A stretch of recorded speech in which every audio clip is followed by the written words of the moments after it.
All right. Hey guys, welcome to Landscaping to the Point. Today I am here with some great guest hosts. JC up at the top, Oh, Josh at the bottom, which he thinks he's not there, but he's there. He's floating in our new background. If I don't know if you guys have seen our last background from the last podcast show, but we got a new background here. It's a little different and interesting. We're trying to improve on things, so keep watching if you're watching us on YouTube. If not, watch us on YouTube and like and comment as much as you can. We love the comments. We're looking for somebody to comment something about Josh from last week's show. If you can remember what it was, please comment and let us know. So, anyways, guys, thanks for being on today. What I want to talk about is, and I wanted to talk about this a couple weeks ago, and it just popped up in my head again right now. So, have you guys ever done a, like, what do they call it? DNA test type thing from like Ancestry.com to actually learn where you're from? JC's shaking his head. Yes, he knows where he's from. I don't know if Josh just thinks he's from Midwest. That's about it. That's all he knows. Maybe he's not. that's what they told me. It was dropped Maybe off he's at a not. fire station. Maybe. Fire station drop off. Okay.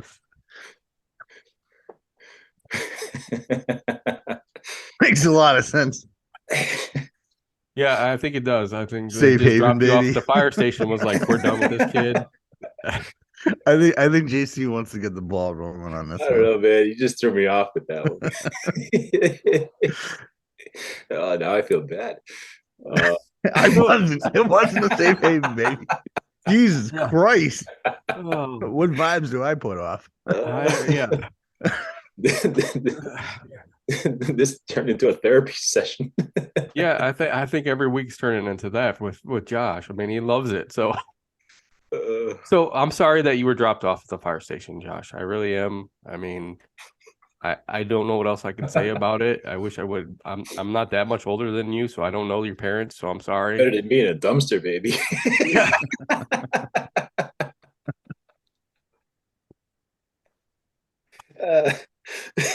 At least you were by firemen. I mean, they could let you play with their hose all day long. So That does not sound right. Well, you got JC fucking disappeared off the screen.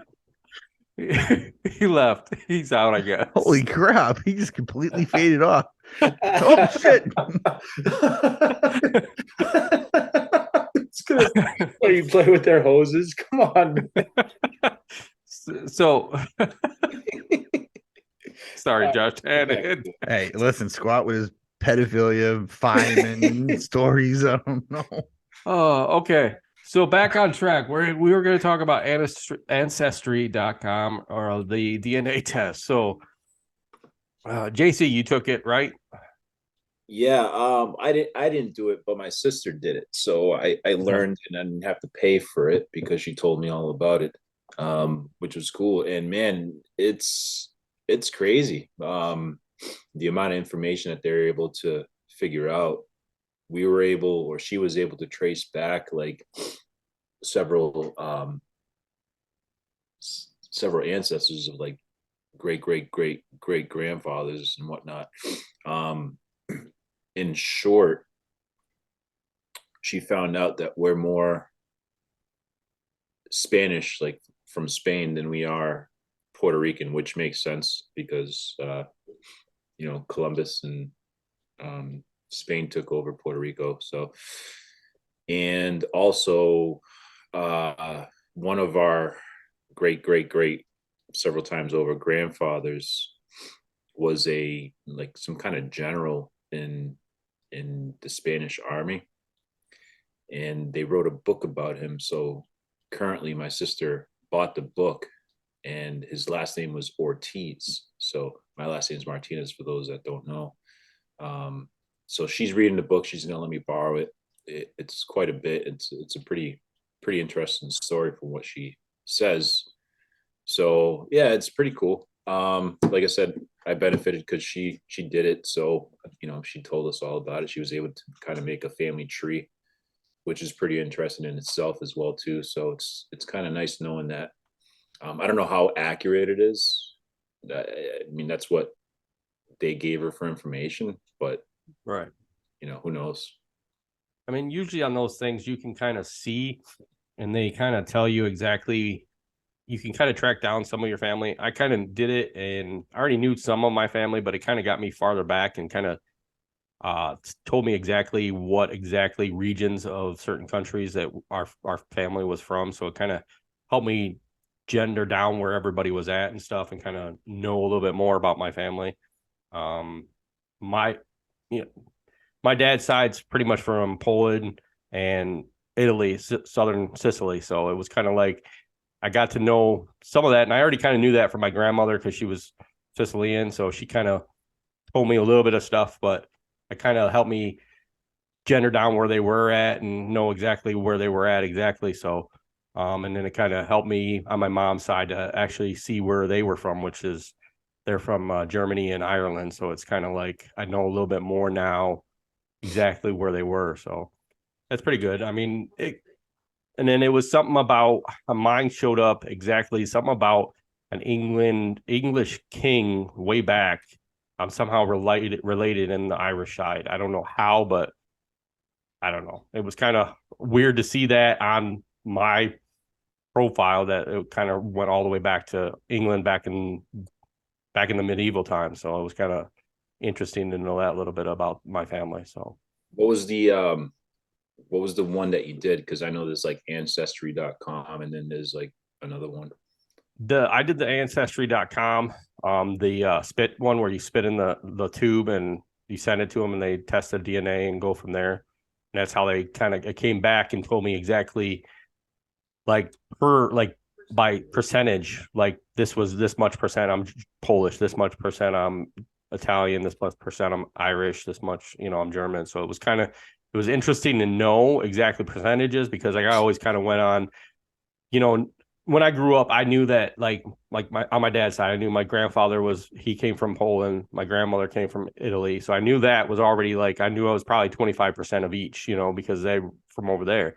But on my mom's side, I knew they were German and Irish, and I didn't know exactly, where down the line they were or whatever. So it was kind of interesting to know. I always considered myself 25% of everything, but it was actually to actually see the percentage was a little bit different, but at least I knew, exactly now what percentage I am of what. So it's a lot. They go into it a lot more, when you do the DNA test. So yeah, I heard that from what my sister mentioned to me is that other people, so like if you have similar DNA or whatnot or family lineage from similar with somebody else that did the ancestry.com or whatever it is, there's the ability to upload photos. So she was able to find a picture of like one of our long relatives because somebody else that did a test had that picture and uploaded it. So it's like, I guess you could, even with that, you could like tell who you're related to, someone that's living during your current time as well, I guess. I think obviously we're all probably related at somehow, some sort, but right. But it's kind of cool that it has that community engagement where you can share that information. Yeah, it does. I mean, I have it because a lot of my family from different, a lot of my Italian family did it. So it's like they all put their information in. So as soon as it started linking back to back, I go back, it shows me pretty much back, I want to say 3 grades back. So it actually shows me a good amount backwards of who they were, and actually shows somehow Ancestry can show you like the death certificates. It can show you like if they were in the military. Yeah, it's all census records.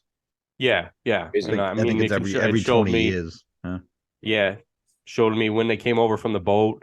The way my name is spelled is actually different from when they actually came over from Poland. So it's actually, you can tell exactly and reach back farther to where you are. So it actually showed me some of the Sicilian family that actually where they were born and what they do. And then it's, it changes out to exactly who's still alive and, who's connected to it. So it's very interesting stuff to learn. Do you like Sicilian pizza?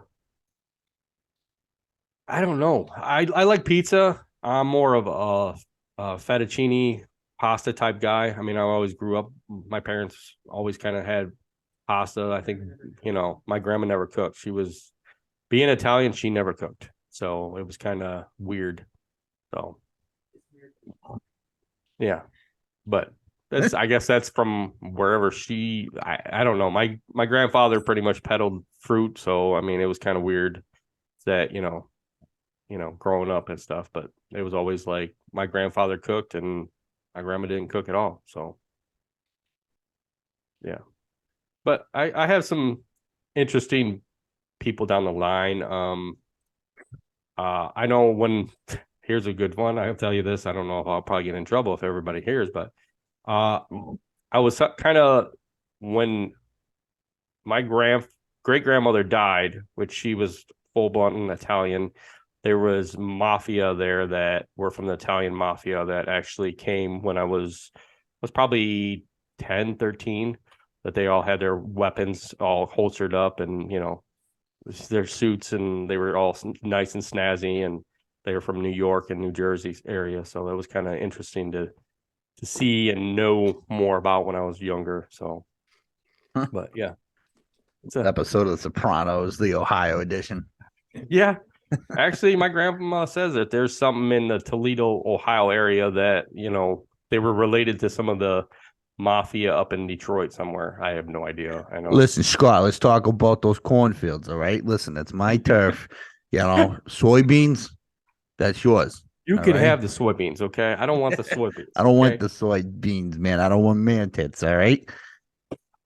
Scott's gonna make you an offer you can't refuse. Yeah. Something about fireworks. My grandma always said something about fireworks. We did something with fireworks. Solo fireworks. I don't know. I never did the blood version of that. I don't even know what's worth it for me. So I'm pretty sure I did a direct male bloodline. So what I did is so my lineage is Irish Italian, right?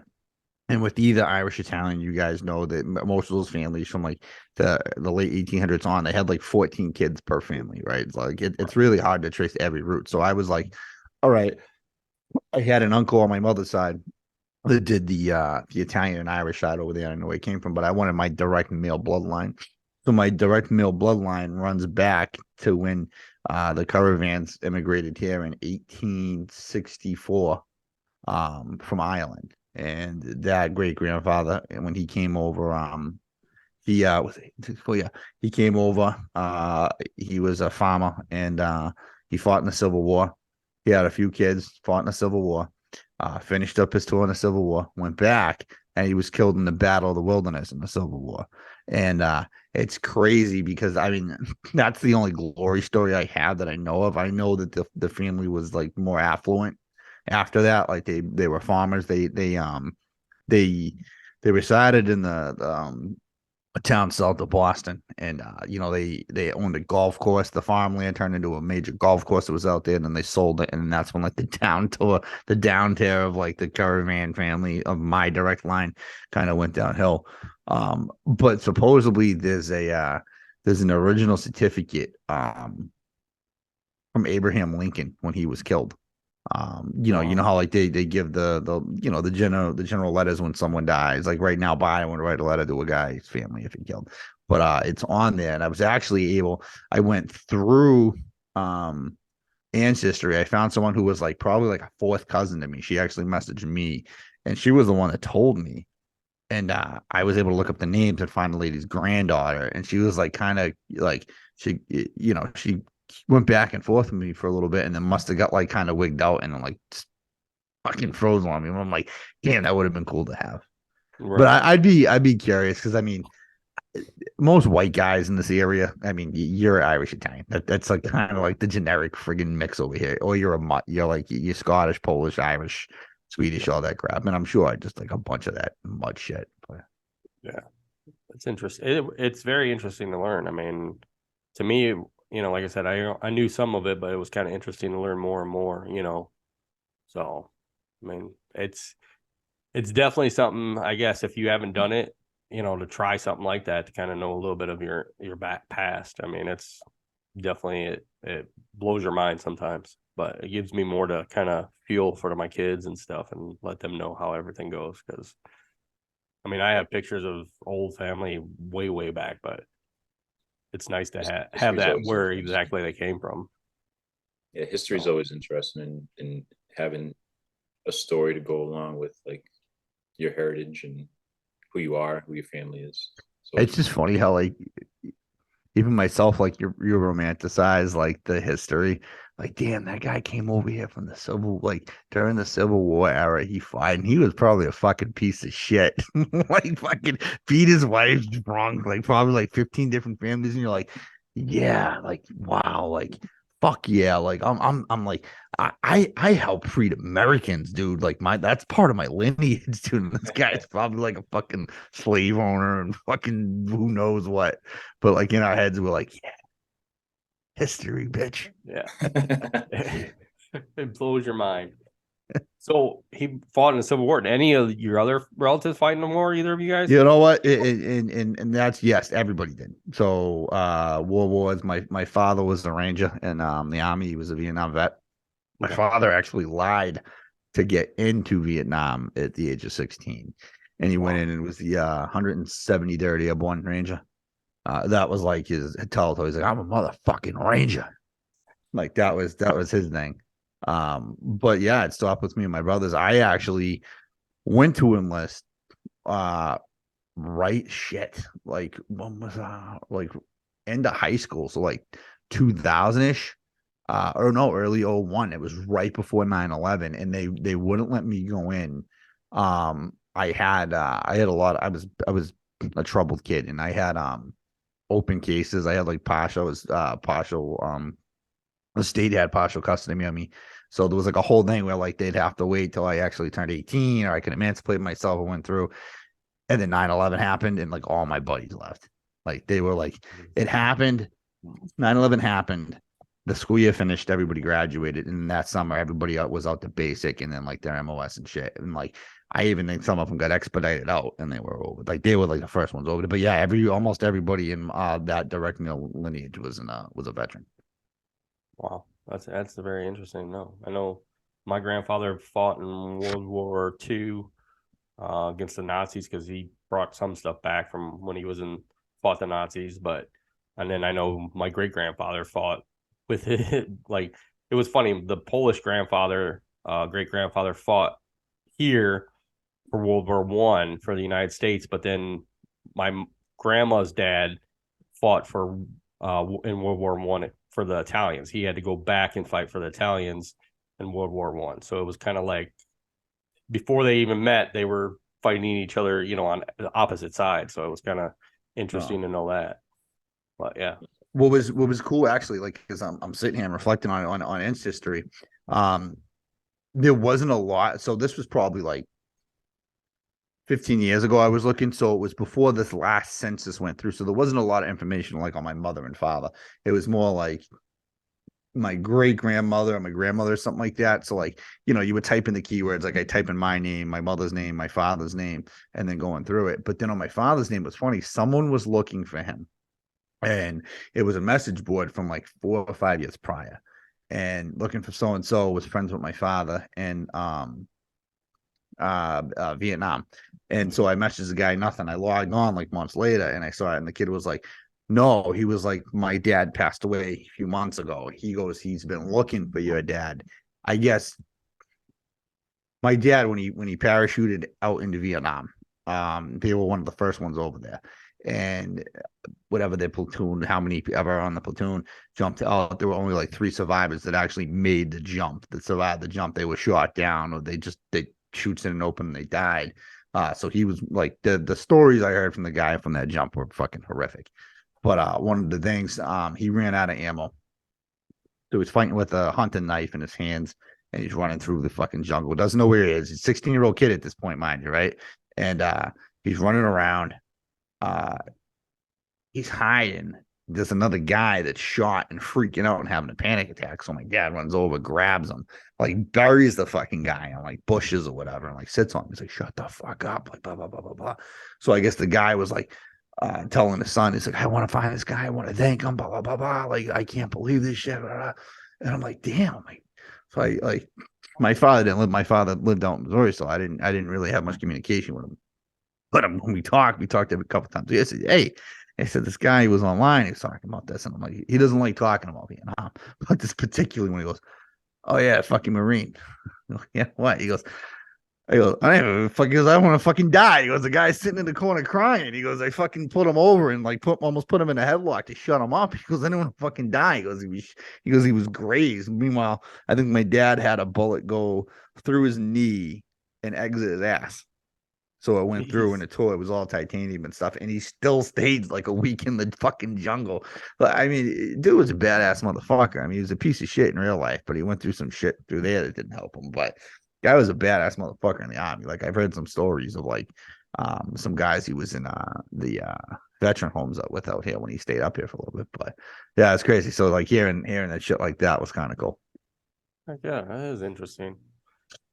So what about you, JC? I mean, you know what? Any of your family that fought in any of the wars? Probably the Spanish War, maybe? I don't know, man. I think one of my family members, I don't know if it was like the Korean War, Okay. but there were a couple ancestors that I had that were in the military. I just don't have the information much on them and who exactly they were and exactly what wars they fought in. But yeah, similar to not similar to Josh, but when I was out of high school or about to graduate high school, um, I had it in my mind that I wanted to join the Marines. And I graduated in 2001 when 9/11 happened, or that summer before. And it was kind of sucked because that was like when my parents kind of split up. So like my dad moved out and my mom couldn't afford the mortgage on her own. So I was kind of forced to help and work and stuff. So that put a stop to me joining the military. So right after high school, I mean, I was working since I was 14 before that, but so I couldn't join just because I had to kind of help out. And it would have been cool though. I really always had that in the back of my mind of wanting to enlist and wanting to be in the Marines, but things happen for a reason, I guess. But yeah, I don't know too much about the family members that have served, but yeah, I have a few of them. Yeah. I think it would be interesting. I myself wanted to join Marines when I was younger too, but it was kind of when I was a freshman, I broke my leg and ankle and knew that I wasn't be able to go because at that time you weren't if you broke a bone, you weren't allowed to be a part of a Marine Corps. So it was kind of like, yeah, never mind, I'm not going. So Dude, I got I out of remember that. the MEP center I went to.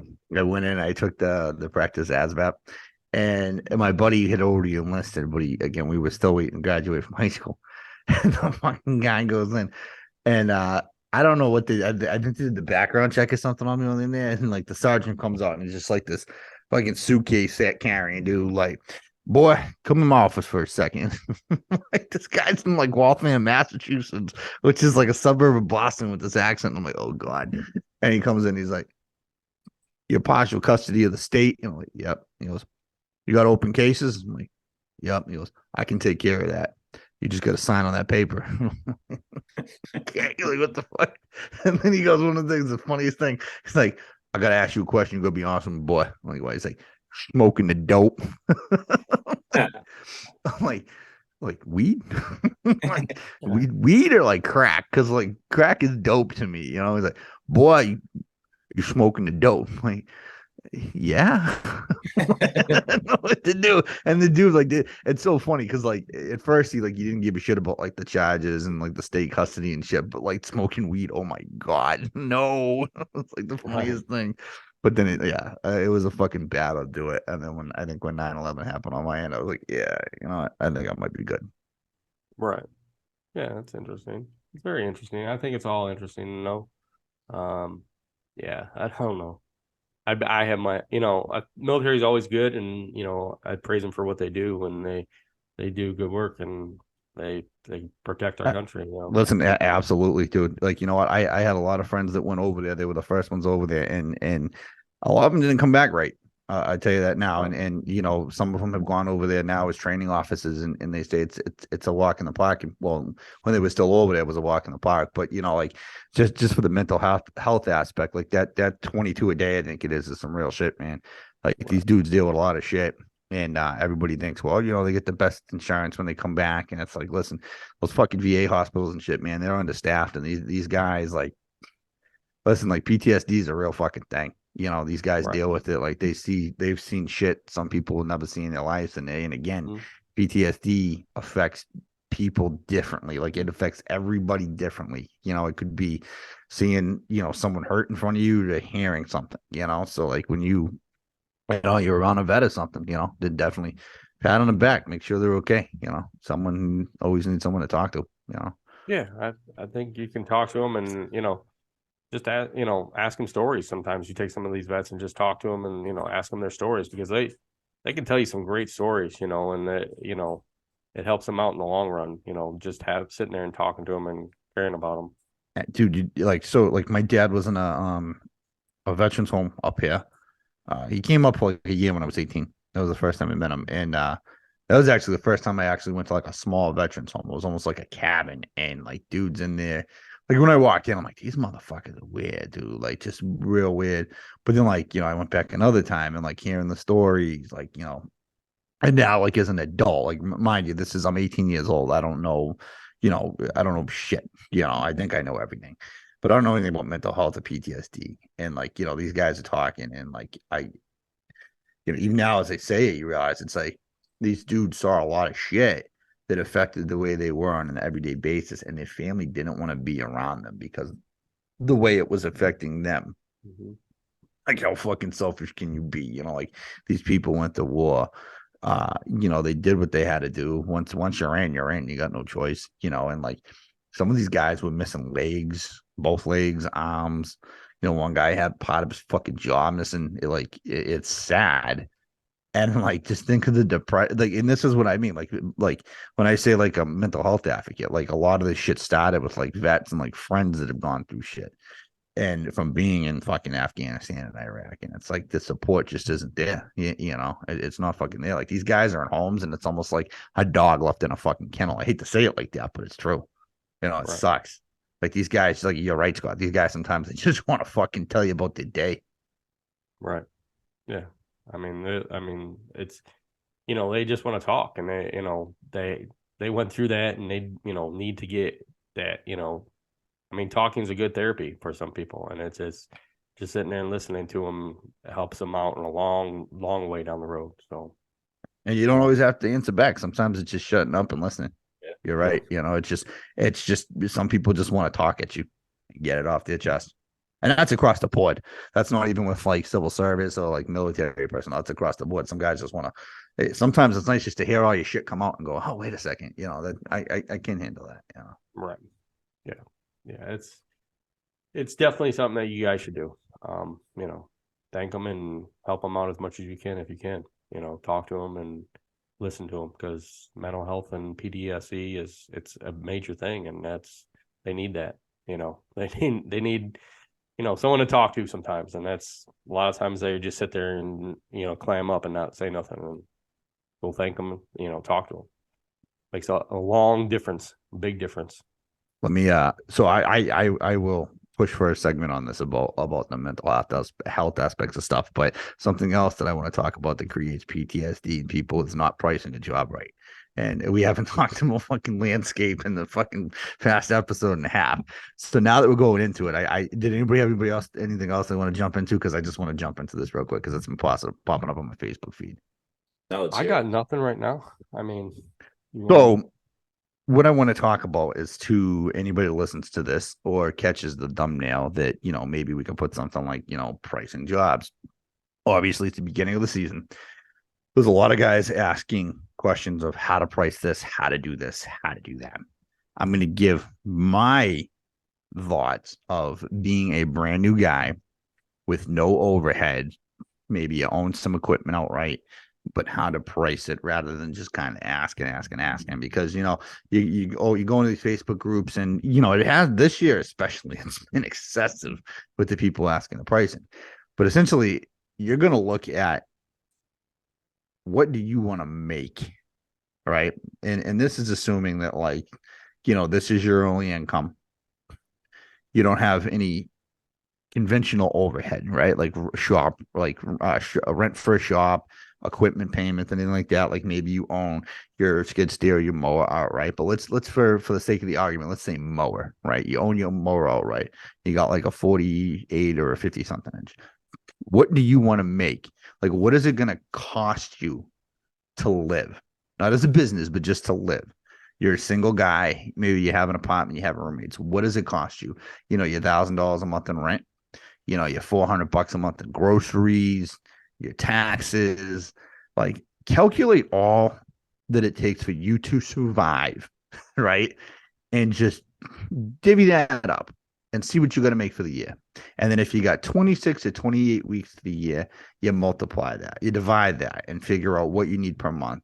That's just a basis to start of what you need as a person to survive. So that's at a minimum what you need to pay yourself.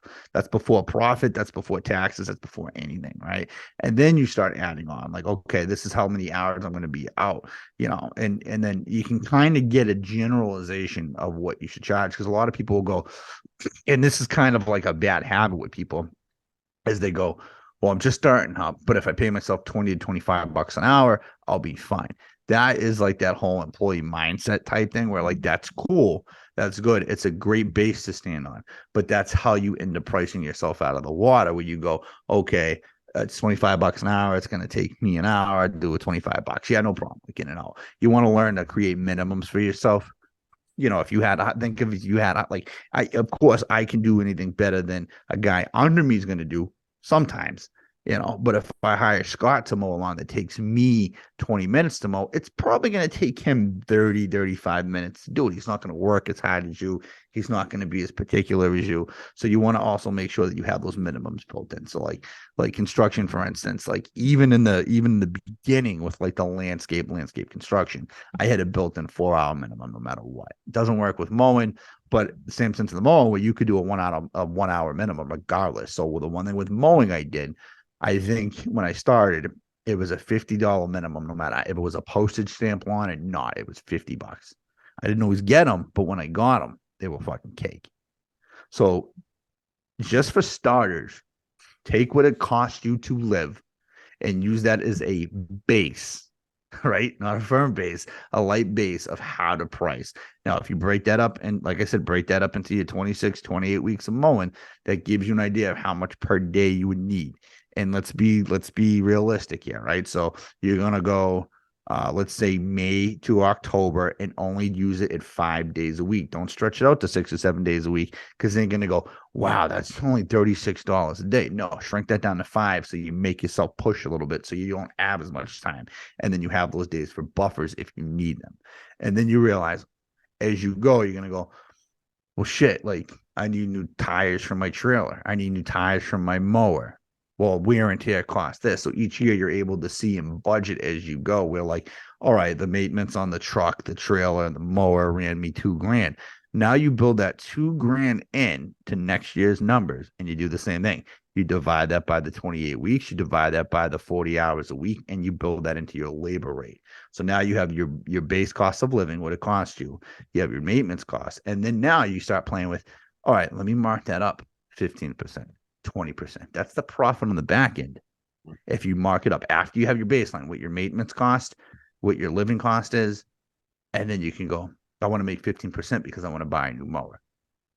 Those are just baseline ideas. And that's just my thoughts on it. What about you guys? I think it's good to do the same thing, and I think we're kind of running out of time, but I think we can touch more base on it next week too. Absolutely. I've always had that idea of like the hourly, what you're worth, what your hourly rate is. But Josh just took that topic, a complex topic that most people struggle with, and simplified it. And it makes very much valid sense. And a lot of stuff that I'll probably even take from it as well too on my own, just doing it. But yeah, I always kind of just learned that to set your hourly rate so that you don't under budget a job, or lose out on a job based on the fact that you're pricing it too low, but Dude, even like Scott, I know you want to sign off, and I'm going to keep going here, but hold on. No, but like even No, like you leave a job for $20 an hour, and I get the mentality that like, well, I'm gonna do it myself for $20 an hour. Why? Why not do it for 30? Why not do it for 50? You work for right. yourself.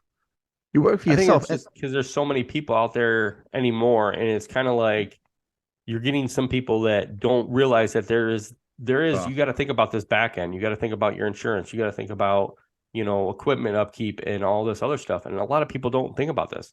A lot of people think when they go out there, like, hey, all I need is, I need, $100 today to get Yeah, gas and yeah. but keep the lights on in my house and Yeah, no, and I get feed that, me. and I And think that's where people screw themselves, right. Because they're going, I need $500 for my nut at the end of the month. You know what? I'll do that. Right. I'll show up with $500 when it's like you probably could have made 800 on it, Right. and still, and then you would have been good for next week, But Right. I'd rather see more guys ask, what does it cost, than how much should I charge? Like, what does Right. it cost to be a solo mowing company for the year? Because it's a lot easier. Like, I could sit down with a kid right now, and the cost of a used mower, the maintenance for repair you would have to do on that, your truck, your trailer, and come up with a baseline of what you should charge. That's it's not per job, it's per calendar year. You're gonna Right. win some, you're gonna lose some. Like, listen, I've been in the red on jobs, but then you may come up somewhere down the line. In the Right. beginning, yeah, it's tough because, like you said, like if you're trying to make it not, but if you're fucking smart about it and you just take a couple hours and do the math and add a little bit of profit on it, that $100 that you charge, you may have been able to make 300 on it. Right. So it's like, just take the time, pause, see what it actually costs you to do the job, rather than just throwing a figure. People are so famous for going like, yeah, I'll do that for $100. How'd you come up with that number? Well, it's Right. an hour. I just want $100, but what's it cost you to do that in the hour? Right. They don't think all into what all has to be involved in it. And there's a lot to it. And like I said, it's you got to think more into everything when you go to price a job, especially when you're starting to just do mowing. Like, you have to think about it. You have to really think totally into it and know exactly every part of the number that you need to produce for that whole month before you even I think before you even jump in and say, yeah, I'll do this for $20. I think Nobody should be actually doing yards for $20. I mean, I just talked to a guy. anywhere. Right. I just talked to a guy the other day at an open house that I was at, and he said he bid on this big condo association. And, I know condo associations are different, but literally his minimum for it was $40. Okay. The company before that was at $50. Okay. Doing a crappy job. They want to save money. A new company that has been around for a while, it's corporate owned, came in and put it at $17 a yard. Where they came up with those numbers is beyond me, but $17 just because they are looking to expand their lawn mowing company, which is crazy because it hurts us as established companies that actually know their numbers, know exactly to have another company come in just because they want to build their mowing crew up or build whatever they want. They can go in and just adjust their prices down and say, okay, well, we'll lose a little bit here at this place. And then, and it was funny because the guy had said, well, then the condo association was kind of like on ends because, a $50 original, what they're paying, to a $17, either they're going to get a shitty job for that $17 or they can stay with the company that's already given them a shitty job for $50, and it was kind of like they were on the fence. And so pretty much what they did is they just stayed with the company they had because they did for $17. They don't know if they're going to get the same, the good quality that they expected. And that's, pricing it low sometimes doesn't mean that you're going to get the job, and sometimes if you get that right person that wants to save a buck, yeah, you'll get the job, let me give you a quick example real quick before we hang up, right? So I work with I'm going to put the name out there. I work with Case Snow, who's a national facilities management company. They do snow and they do landscape, right? They're more known for their snow. Case is one of those companies where either you love them or you absolutely hate them. You think they've been screwed. Personally, I've had a good experience with them. We've had some serious hiccups that were resolved outside of the courtroom where they almost got to that point. But the example I'm going to give to you is that I do a couple of utility companies for them for snow. And I have since, I've had those contracts. I've moved an hour away from where those contracts are serviced. My guys can deal with the snow up there. In the area I'm trying to build kind of a name and trying to see what I can get for a crew down here to eventually move site work and construction down here. But I got to build a little bit of something, give some guys some work. So we did such a good job with snow with these utility companies that they gave us first rights of refusal for every utility company they have in this area. So before I went on vacation, I went and looked, and I know the case is usually on the really, really cheap side for landscape. So with the account manager I had, the senior account manager I had, he brought up to me and said, we're happy with what you did. We want to give you the opportunity if you want to build a landscape. We know you don't do mowing, but we're trying to build something on where you move to. I appreciate that. That's cool. That's the communication I look for in the relationship I look for. My thing was, you guys are on the real cheap side. This is why we don't do landscape in general. So I said, well, take a look at these and tell me what you think. One of these accounts was it was $1,200 per service, right? And the service was mowing, weed whipping, all that stuff. And the way that they work is they kind of build everything into that price. Where like knowing that you're probably going to have 17 services that are down services because they're not irrigated or anything. So I went and I looked at a few of the properties, and some of them, like the mulch jobs where they needed 30 yards, they were priced at 2 yards. Whoever the estimator was did it wasn't they couldn't math correctly.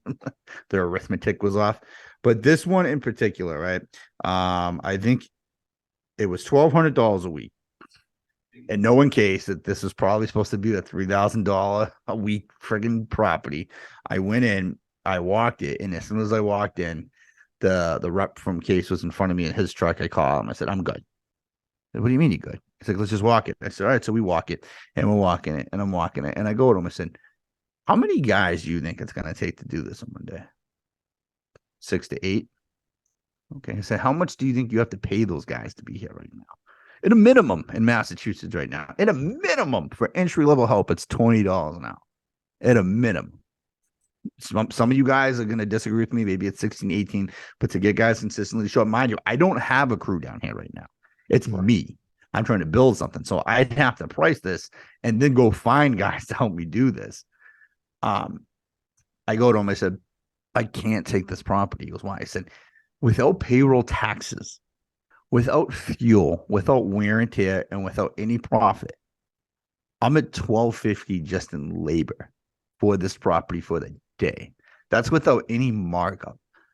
I said, "The only people that are going to be able to take this is a small company like myself that focuses on mowing, right? That might have 3 mowers and is like, you know what? I can probably keep this around $800 for the day if we just haul ass." Or one of the larger management companies that will come in and make, 7% and be fine with that. My suggestion was I call the in-house manager and I said, "The place is pretty well kept. As a professional courtesy, I said, I think you're better off keeping it in-house." The turn away from these properties, right? So the ones that they had offered me, I'm just trying to do the math right now. 28. It was $30,000 worth of contracts. It was $30,000 worth of contracts over here. I probably at the end of the day would have made about. I would have been lucky if I made any money. I would have been lucky if I was at 3%. So just going, like, knowing that, like, the baseline of, like, this is what I have to pay people. Like, this is just having normal base numbers. I could say no to this walking on the property, knowing exactly it's going to cost me $20. I know just from the experiences over time that it's going to take 6 to 8 guys. Yeah, like, dude, Jay, I'm going to take you by here one day. Like, you need at least a 48 going. You need a 52 or higher. You need 2 guys on weed whips, and then you need some weeding being done. Not to mention the pruning. The pruning's included in that price.